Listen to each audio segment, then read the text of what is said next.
Protection കൺട്രോളോടെ ഉണ്ട്. വളരെ സന്തോഷത്തിലാണ് പുള്ളി സംസാരിച്ചത്. വളരെ സന്തോഷമുണ്ട്. ഞങ്ങൾക്ക് വളരെ സന്തോഷമുണ്ട്. കുറേ കാലം കൂടി 7 മാസം തന്നെ വലിയ 7 വർഷത്തെ ഇതായിരുന്നു ശരിക്കും പറഞ്ഞിട്ടുണ്ടെങ്കിൽ. വളരെ സന്തോഷമുണ്ട് കണ്ടപ്പോൾ. പുള്ളി വളരെ ആക്റ്റീവ് ആണല്ലേ? പിന്നെ ഉറപ്പായിട്ടും വളരെ ആക്റ്റീവാണ്. ഇന്നലെ ഈ കാറിൽ സ്വയം ഡ്രൈവ് ചെയ്ത് വരുന്നത് കാണുന്നത് വരെ നമുക്ക് പലർക്കും ഒരു സംശയമൊക്കെ ഉണ്ട് അദ്ദേഹം എത്രത്തോളം ആരോഗ്യവാനായിട്ടുണ്ട് എന്നതിൽ. പക്ഷേ ആ എനർജിയിൽ തന്നെ പുള്ളി ഇപ്പോഴും വന്നിരിക്കുന്നത്, ഫുൾ എനർജി തന്നെ പുള്ളി വന്നിരിക്കുന്നത്. ഇന്നിപ്പോൾ എത്ര മണിവരെ ഉണ്ട് പുള്ളിക്ക് ഒരു 7 മണി വരെ പുള്ളിക്ക് ഷൂട്ടുണ്ടാവും. ഇന്ന് മറ്റേതെങ്കിലും നടന്മാരുണ്ടോ? ശരത്സഭ മാത്രമേ ഉള്ളൂ ഇന്ന്. ശരത്സഭ കുഞ്ചാക്കോ ബോബൻ അടക്കമുള്ള താരങ്ങൾ, കുഞ്ചാക്കോവനും ഗ്രേസ് ആന്റണിയും നമ്മുടെ ശിവദ, അവരെല്ലാം വരുന്നത് 2 ദിവസം കഴിഞ്ഞിട്ട് വരുന്നത്. 3rd വരുന്നത്. എത്ര ദിവസം ഉണ്ടാവും ഇവിടെ? 7-ാം തീയതി ഉണ്ടെന്ന്. അതിനുശേഷം എവിടെയാണ് പിന്നെ? UK. അതിന്റെ നടപടിക്രമങ്ങളൊക്കെ ആയിരുന്നു ഇത്രയും ദിവസം അതിന്റെ നടപടിക്രമങ്ങളൊക്കെ. നിങ്ങൾ ക്രൂ എല്ലാവരും മമ്മൂട്ടി ഇങ്ങോട്ട് എത്തിയതോടെ കുറച്ചുകൂടി ചാർജ്. പിന്നെ കാരണം 100 ഏകദേശം 7 മാസത്തോളം ഒരുമിച്ചുണ്ടായിട്ട് പെട്ടെന്നൊരു 7 മാസത്തോളം ഗ്യാപ്പ് വന്നപ്പോഴൊരു ഇതുണ്ടല്ലേ.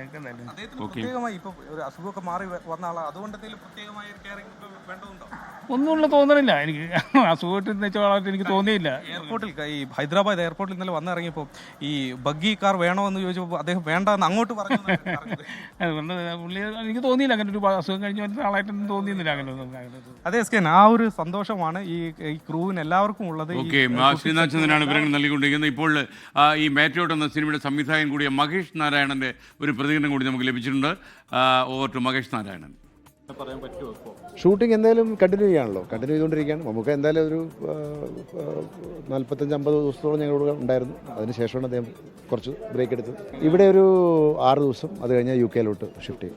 ഇവിടെ ഇനി കുഞ്ചാക്കോ ഉണ്ട്, ചാക്കോച്ചനുണ്ട്, പിന്നെ മറ്റ് പ്രകാശ് ബലവാടി സാറുണ്ട്, അങ്ങനെ കുറച്ച് ആളുകളുണ്ട്. Thank you Mahesh Narayanan. എന്തായാലും എല്ലാ മലയാളികൾക്കും സന്തോഷം പകരുന്ന വാർത്തയായിരുന്നു അത്. അദ്ദേഹം ക്യാമറയ്ക്ക് മുന്നിലേക്ക് മടങ്ങി വരുന്നു ഒരു ഇടവേളയ്ക്ക് ശേഷം. ഈ ചിത്രം ചെയ്തുകൊണ്ടിരിക്കുമ്പോഴാണ് അദ്ദേഹത്തിന് രോഗബാധ ഉണ്ടായതും ഒരു ഇടവേള എടുത്ത് അദ്ദേഹം ചെന്നൈയിലെ അപ്പോളോ ഹോസ്പിറ്റലിലേക്ക് പോയതും. എന്തായാലും ഇപ്പോൾ അദ്ദേഹം മടങ്ങി വന്നു എന്നുള്ള സന്തോഷ വർത്തമാനം വലിയൊരു സംഭവമാകട്ടെ ഈ പേറ്റിയോട്ടുന്ന. ലോകത്തെവിടെയായാലും ഏത് സമയത്തും 24 വാർത്തകളും ഓഗ്മെന്റഡ് റിയാലിറ്റി പാക്കേജുകളും എക്സ്പ്ലെയിനറുകളും വിശദമായി കാണാൻ ഞങ്ങളുടെ YouTube ചാനൽ നിങ്ങൾക്ക് സബ്സ്ക്രൈബ് ചെയ്യാം.